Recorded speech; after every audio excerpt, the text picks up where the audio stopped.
5절 유기작정에 관한 지난주에 설명한 것에 이어서 설명을 하는 시간입니다.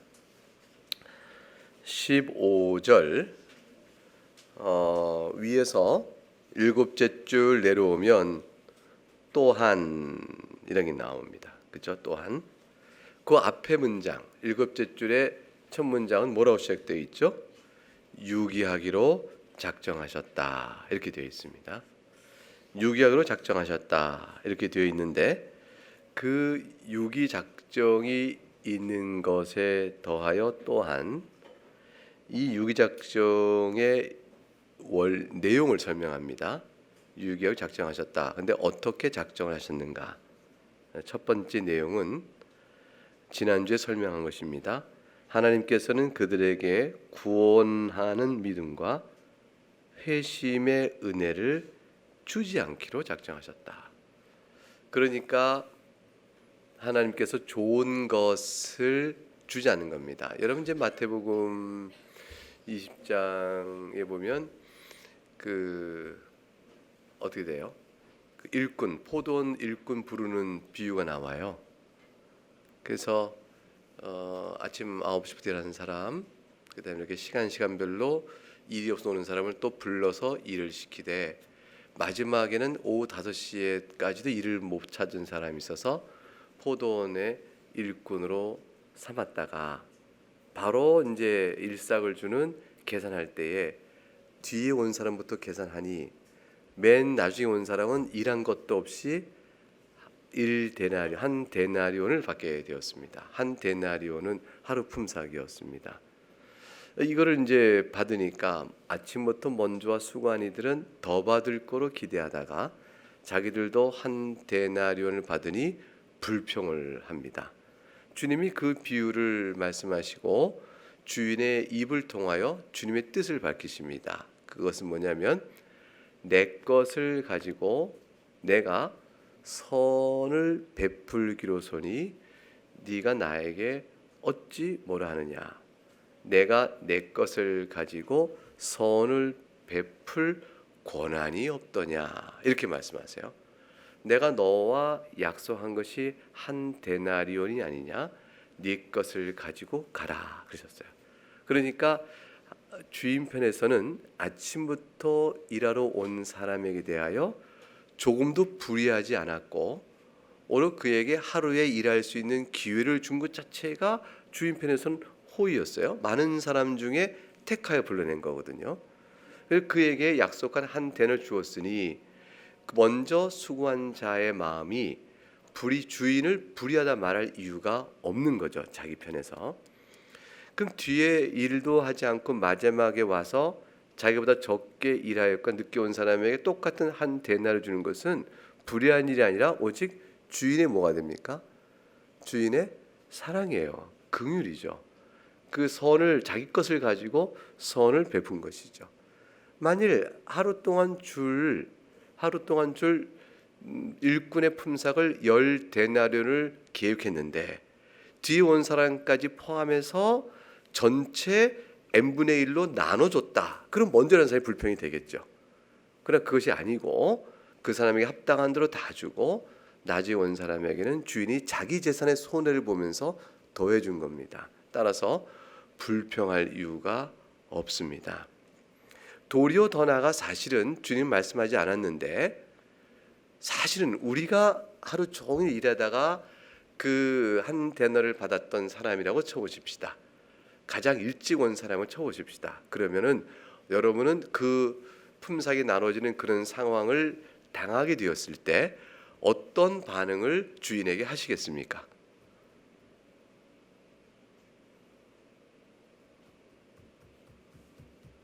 우리 청주로 떠났다가 오늘 방문하여 이곳에 앉아있는 우리 귀한 우리 나영철 교우님에게 이거를 물어보면 어떨까요? 못 들은 척하고 있어요. 저희 보세요. 어떨까요? 여러분 우리가 이제 하루 종일 일했는데 한 데나리온을 받는 사람이다. 그러면 우리는 이 어떤 마음을 가지게 될까요? 불평할까요? 안 할까요? 불평 안 해요? 불평 마음이 좀 들겠죠. 퉁퉁퉁퉁. 그런데 사실은 따지고 보니까 불평할 이유가 있어요, 없어요? 없죠. 없는데도 불평이 들죠. 그건 왜 그래요? 불평할 이유가 없는데도 불평의 마음이 드는 까닭은 불평할 이유가 없다는 거죠. 그죠? 불평할 이유가 없는데도 불평의 마음이 들어요. 왜 들어요, 이게? 불평할 마음이 없는데도 왜 불평의 마음이 들까요? 못돼서. 이 답이에요. 못돼 먹어서래요. 이게 지금 죄라고 그래요. 마음의 죄성이 뭐야 이거는 이게 되는 거죠. 그러면 불평할 이유가 없는데도 불평의 마음은 죄성이 뭐라고 설명드리면 죄 때문에 그래요. 그러면 이제 그건 이제 다른 사람 얘기고 우리들은 우리들이 이제 우리들이 그런 경우를 당했다. 그럼 어떨 것 같아요? 우리는 어떤 거죠? 못돼 먹은 죄성보다는 우리는 성령의 은혜로 인한 하나님의 가르침과 은혜 가운데 사는 사람들이니까 어떤 반응이 나오게 될까요? 우리는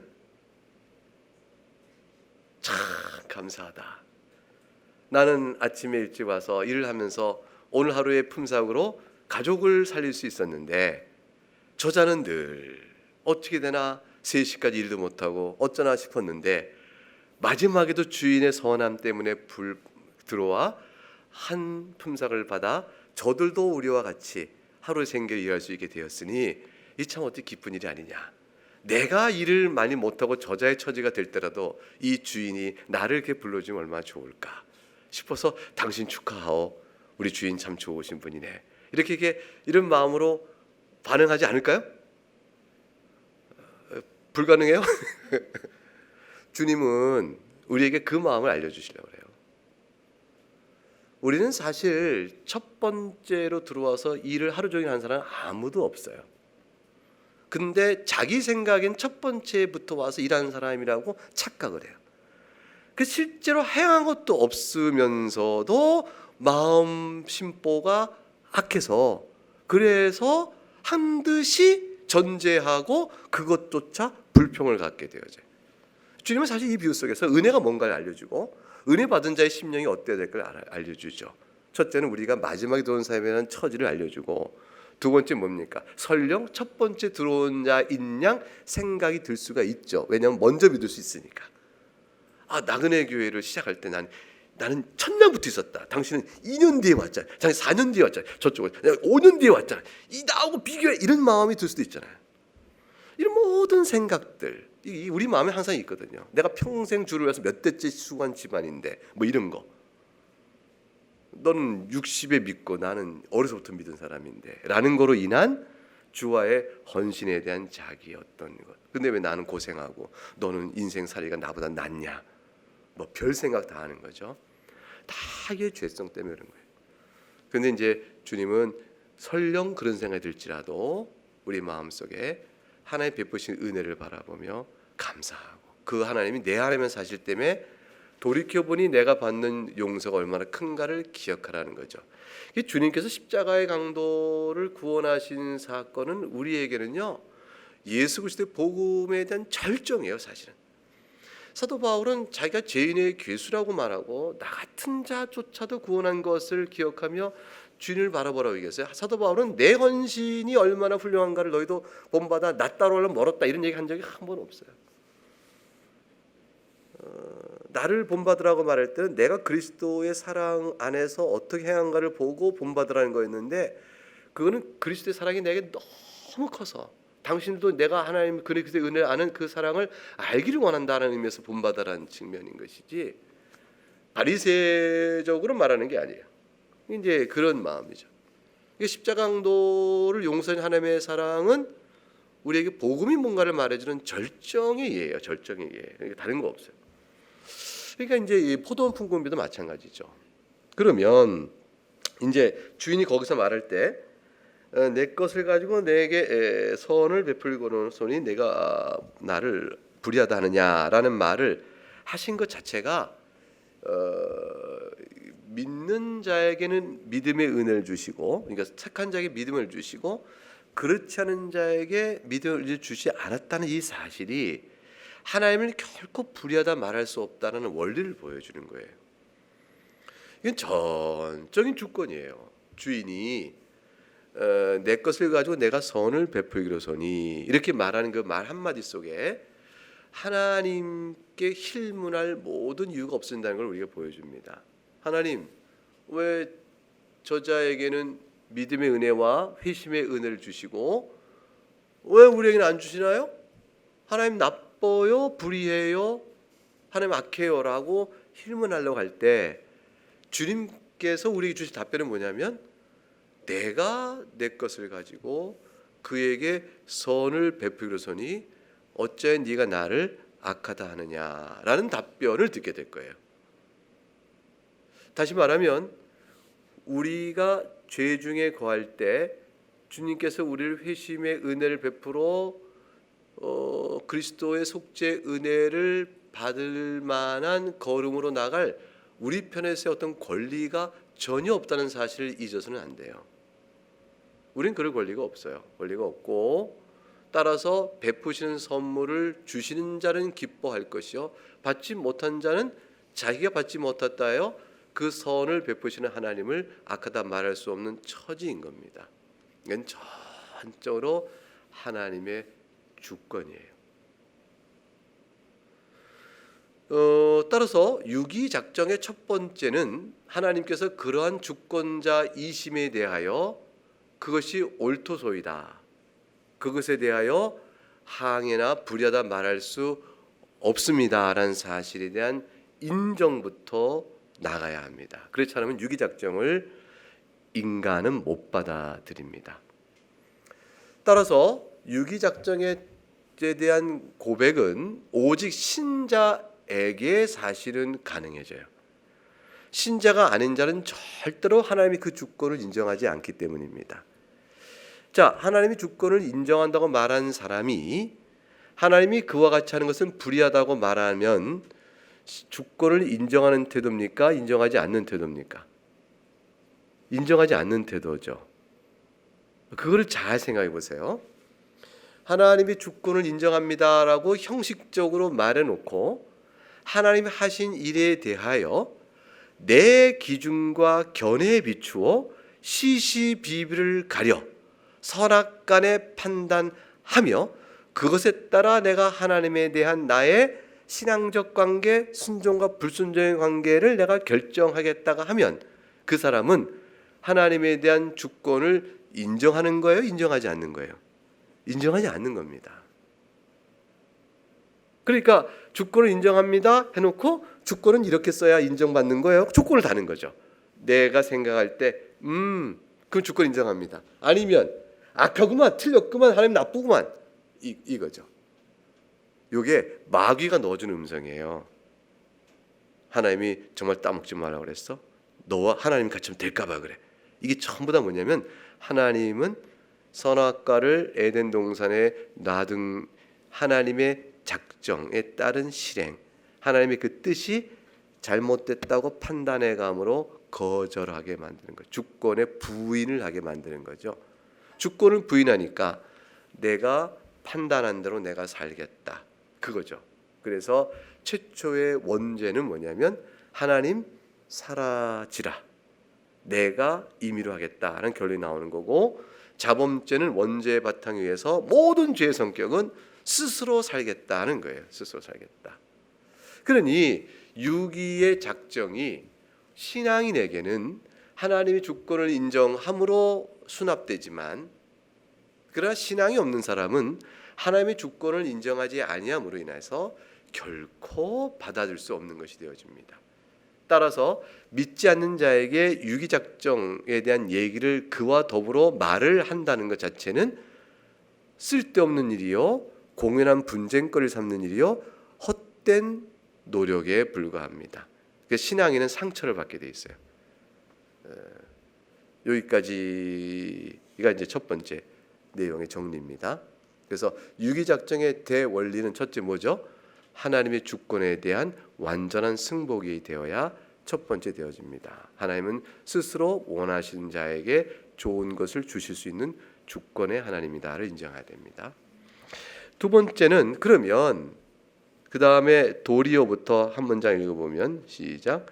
도리어 하나님의 의로운 판결 아래에 그리고 그들 자신의 길에 내버려진 그들을 자신의 공의를 선포하게 하여 최종적으로 비단 불신앙 때문만이 아니라 또한 다른 모든 죄들 때문에 단죄하기로 그리고 영원히 처벌하기로 작정하셨다. 여기까지 내용입니다. 자, 하나님께서 믿음의 은혜와 회심의 은혜를 주지 않으시고 그다음 그들을 자연 상태 그대로, 타락 이후에 그들의 자연 상태 그대로를 하나님이 자신의 공의에 따라 심판하십니다라는 내용이에요. 이게 심판하십니다. 그러니까 그들이 지금 믿음과 회심의 은혜를 받지 못한 상태면 어떤 상태에 있는 거죠? 어떤 상태에 있는 거예요? 원죄 아래 스스로 죄를 범하여 하나님의 영원한 심판을 받기에 합당한 자의 상태로 있는 거죠. 그런 상태로 그냥 있는 거예요. 그게 이제 1절의 내용이에요. 1절 첫 문장 볼게요. 1절에 모든 사람들이 아담 안에서 죄를 범하였으며 저주와 영원한 죽음을 받아야 할 자들이 되었기 때문에 이 상태로 있는 겁니다. 그대로. 자, 믿음과 회심의 은혜를 받지 못한 사람은 어떤 상태에 있어요? 1절의 첫 문장 상태대로 있는 겁니다. 그런 상태에 있는 사람들에게 하나님께서 공의의 하나님이므로 의로운 판결을 내리시겠죠. 그런 자에게 의로운 판결을 내리시면 그들은 원래 그런 상태대로 내버려지게 되는 거예요. 그런 상태대로 그대로 있게 되어지고, 그리고 공의에 따라 그들을 최종적으로 단죄하고 영원한 처벌하시는 마땅한 일이 이루어집니다. 그럴 때에 저들을 단죄하시고 처벌하시는 죄목이 뭐냐? 첫 번째는 그들이 예수 그리스도의 복음을 들었어도 불신한 죄요.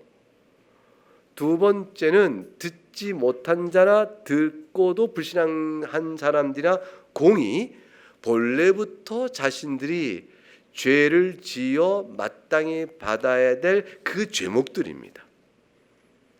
그러니까 본래 자신이 하나님의 영원한 진노를 받아야 할 죄목들에 더하여 복음을 들었으나 불신앙한 사람들은 불신앙의 죄가 더해지는 거예요.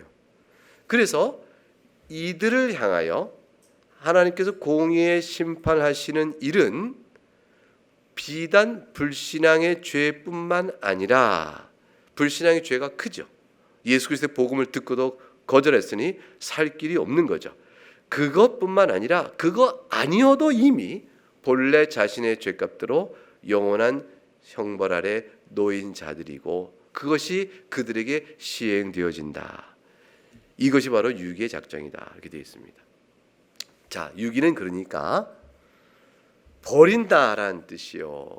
또 이런 뜻처럼 되어지지만 유기는 주지 않으시는 거죠. 그래서 두 가지를 구성한다고 신학자들은 얘기해요. 하나는 간과의 작정, 하나는 형벌의 작정이다. 이렇게 해서 간과의 작정은 뭐냐면 은혜를 주지 아니하시는 것, 그게 간과하신다. 은혜를 주지 않으시고 외면하신 거죠. 그러니까 이렇게 선택자에게 향하시고, 그래서 간과의 작정. 또 하나는 형벌을 내리시는 작정입니다. 그러면 이 작정은 하나님이 자유롭게 기뻐하신 뜻에 따라서 행하신 겁니까? 아니면 억지로 강요받아 원치 않는데 행하신 겁니까? 1번이에요? 2번이에요? 1번입니다. 그래서 하나님께서는 유기의 작정도 자신의 자유로움에 따라서 그 선한 뜻을 가지고 행하신 거예요. 하나님 뜻 자체는 다 선하십니다. 결과가 나에게 어떻게 주어지냐에 따라서 하나님의 선하심이 바뀌는 게 아니에요. 그러니까 내가 이 강단의 이쪽 편에 서 있으면 여러분 보시기에 제가 강단의 어느 편에 서 있습니까? 왼쪽에 있죠. 제가 이쪽에 와 섭니다. 그러면 여러분 보시기에 저는 강단의 어느 쪽에 있습니까? 오른쪽. 그래서 이쪽에 있는 사람은 강단이 자기 오른편에 있다고 막 그래요. 이쪽 사람은 자기 강단이 왼쪽에 있다고 그래요. 자기가 이쪽으로 왔다가 이쪽 왔다 갔다 해놓고 왜 그 강단이 자꾸 왔다 갔다 왼쪽 오른쪽 바뀌냐고 투덜투덜 될 수 있어요. 자기 기준으로 강단의 위치가 바뀐 게 아니고 강단은 본래 있는 자리에 있는 겁니다. 하나님 편에서 하시는 일이 내게 기쁨이 되고 유익이 되면 하나님은 선하신 거고, 내게 볼 때 불평살 만한 일이면 하나님은 선하지 않고 악한 분이다, 이렇게 말하면 안 된다는 거예요. 하나님은 그분 자체로 선이세요. 그 선하심에 따라서 우리들이 좀 왔다 갔다 뒤죽박죽 돼도 하나님은 선하신 대로 우리를 다스려 가세요. 그래서 택하신 영혼은 때로는 하나님이 기뻐하심으로 우리를 다스려 가시고, 때로는 우리 상태가 괘씸하거나 좀 불순하거나 그러면 징계하셔서도 하나님의 선함을 나타내세요. 그래서 우리 편에서는 고난이 내게 유익이 되는 일이 있게 되는 거예요. 고난이 내게 왜 선이겠어요? 평안이 선이지.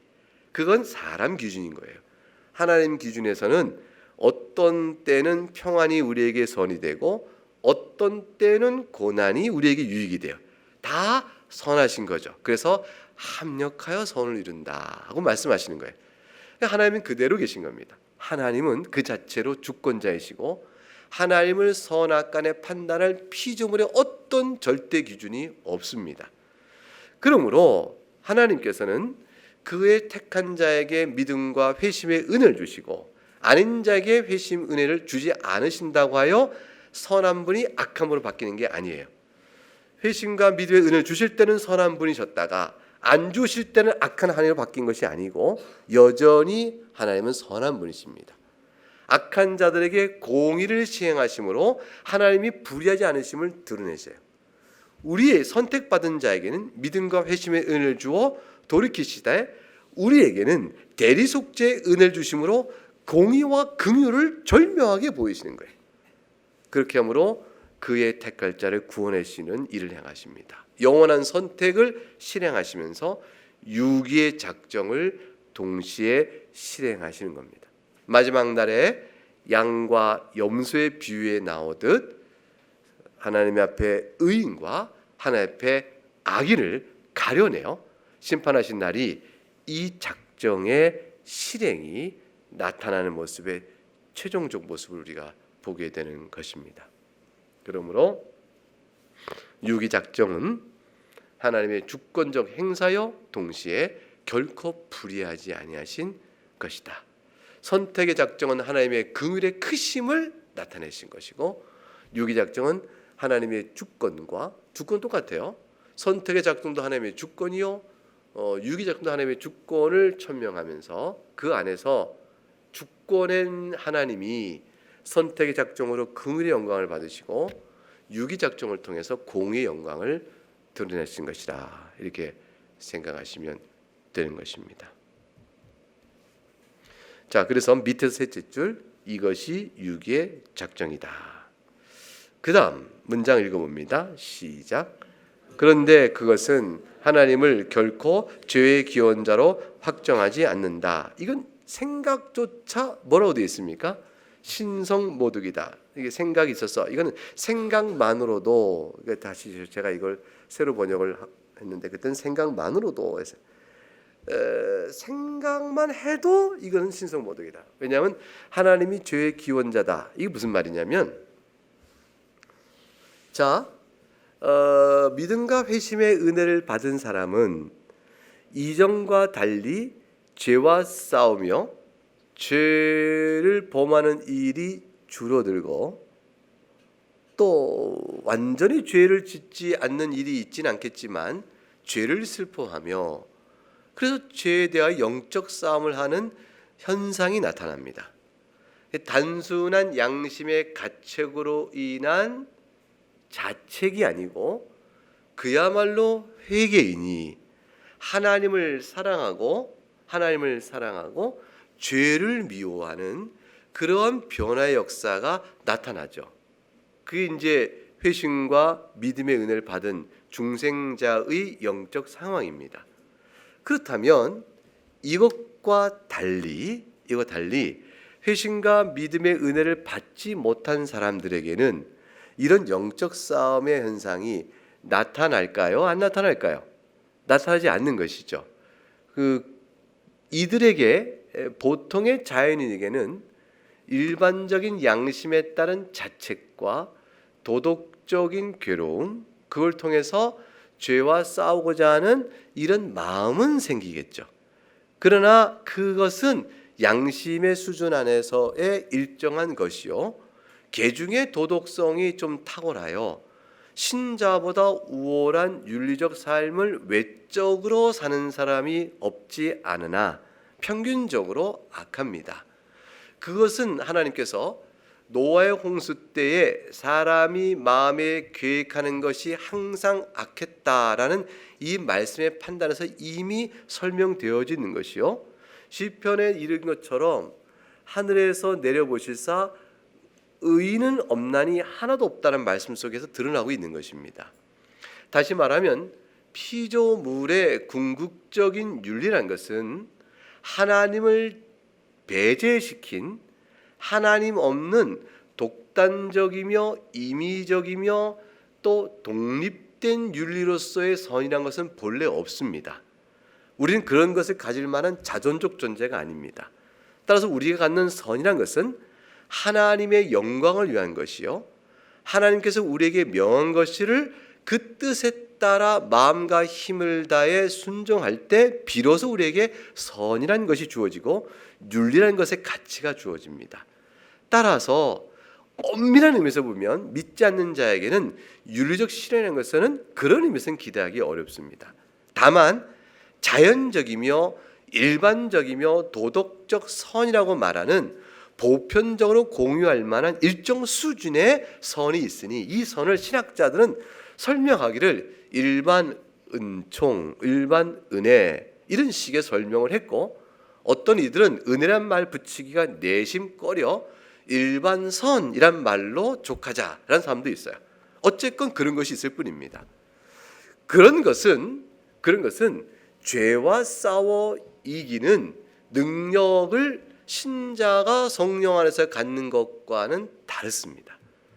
달라서 일반적 도덕적 선이 좀 훌륭한 불신자를 볼 때 우리가 그 앞에 부끄러워한 마음을 가져야 마땅하고 그의 도덕적 선을 칭찬하여야 하지만, 그러나 그것이 하나님 앞에 서는 되지 못합니다.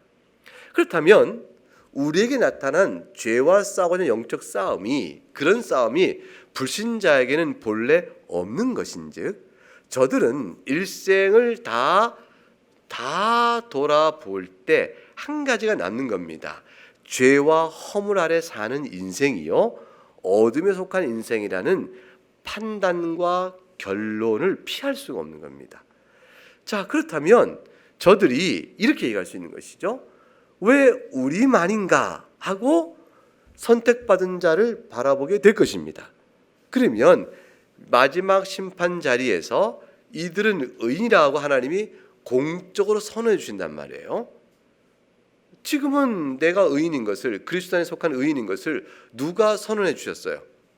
내가 고백했고 교회가 인정하였으나 하나님께서 공적으로 선언하신 것은 아직 우리가 경험하지 못했단 말이죠. 약속의 말씀을 붙들고 확신하는 것이죠. 근데 그날에는 세워놓고 얘기하시는 거예요. 세워놓고 내가 나의 사랑하는 의인이다, 내 자녀다 하고 선언하세요. 누구 앞에서? 많은 이들 앞에. 우리 같은 교회 백성이요, 우리들 앞에서뿐 아니라 마귀와 세상 모든 심판받을 자 앞에서 선언해 주신 거죠. 공적인 인정을 받는 거예요. 이 일이 이제 그날에 이루어집니다. 신자는 그날에 약속된 일을 이제 취임하는 거예요. 그러니까 1등으로 그 심판에 의해서 1등이 선언되었으나 금메달 수여식은 뒤에 있는 거죠. 지금 우리 약속을 받아 1등이 된 거예요. 하나님 자녀가 됐는데 이제 수여식, 금메달 수여식, 빵빠레 울리고 이 영광은 그날 이루어지는 거예요. 마지막 하나님 심판, 최후의 심판 자리에서 이루어져요. 어마어마하죠. 그러니까 우리 죽어서 낙원에 이를 때는 이미 그걸 맛보는 거고요. 그리고 맛봤는데 육체를 입어서 부활한 몸을 입고 그날의 그 영광의 자리를 누리는 거죠. 그래서 내가 과연 의로운 자임을 공적으로 선언하는 놀라운 이제 일을 이렇게 시점적으로는 그런 거예요. 그 일은 이미 이루어졌으나 그럴 때에 영원한 멸망에 처할 자들이 순수하게 순수하게라 순순히 순전히 하나님 저희는 영원한 멸망에 들어갈 자입니다 하고 인정을 할까요? 안 할까요? 안 하죠. 그걸 하면 어디 속할 사람이겠어요? 양에 속할 사람이죠. 절대로 인정 안 합니다. 인정 안 하고 이를 갈며 발악을 할 거예요. 그 하나님의 심판 권세를 판단할 겁니다. 왜냐하면 주권을 인정하지 않으냐니까. 하나님 심판은 악합니다. 이런 불의한 심판을 우리에게 내리다니 그럴 수가 있겠습니까? 하나님 틀렸습니다. 아니라고요 하고 자신들의 옳음을 주장하며 주권자요 오직 선하실 분이신 하나님을 악하다 말하며 대항을 막 해올 거예요. 그게 지옥의 아우성이에요. 그게 저 심판받는 자들의 울부짖으며 아우성이에요. 그 아우성에 대해서 하나님께서는 뭐라고 말씀하실 것이에요? 네 것을 가지고 가라 하실 거로 끝나요. 율법의 정죄 아래 영원한 형벌이 자기 몫인즉 내 몫을 가져가라. 그거 끝나요. 하나님 심판의 공의로움이 드러납니다. 그런데 그 아우성의 외침이 발악의 소리에 그 전부 모으면 뭐가 되냐면 당신이 우리에게 저들처럼 그러면 하나님이 이들을 보라. 이들은 내가 줄일 때 먹을 걸 줬고 내가 목마를 때 마실 걸 줬으며 내가 옥에 갇혀서 나를 찾아온 자들이라. 이 말은 다 뭐냐면 주님을 사랑한 자다 그 말이에요. 예수 믿는 것 때문에 예수 믿는 사람이 내가 옥에 갇혔을 때 그러면 세력이 성할 때요 약할 때예요. 약할 때죠. 흥할 때요 고난의 시기예요. 고난의 시기죠. 복음이 고난의 시기에 있을 때라도 옥에 갇힌 나를 찾아왔다는 건 뭐예요? 믿음을 지켰고 그 뜻이 되어지죠. 내게 먹을 주었으며 이익을 위하여 산 자가 아니요 주를 사랑하신 자죠. 그러니까 그들의 신앙을 들어 주님이 칭찬하실 때 이 칭찬은 이들이 예수 믿어 참된 구원받은 믿음의 자임을 증거로 제시하는 것인데 이건 열매적 증거예요. 이런 것인데 이거를 들면 이 자들이 가만히 있냔 말이에요. 발악을 하죠. 너희는 나를 찾아오지 않았다. 주님 말씀. 너희는 언제 찾아온 적이 있느냐? 너희는 그런 적이 있느냐? 라고 말씀하실 때 저들이 할 말이 없거든. 한 적이 없거든요. 그러니까 주님과의 사랑의 관계가 없거든요. 주님과 사랑의 관계가 있냐는 거죠. 믿음 안에 사랑이 있었느냐? 믿음의 사랑의 흔적이 아무것도 없어요. 주님과 상관없는 자였단 말이죠.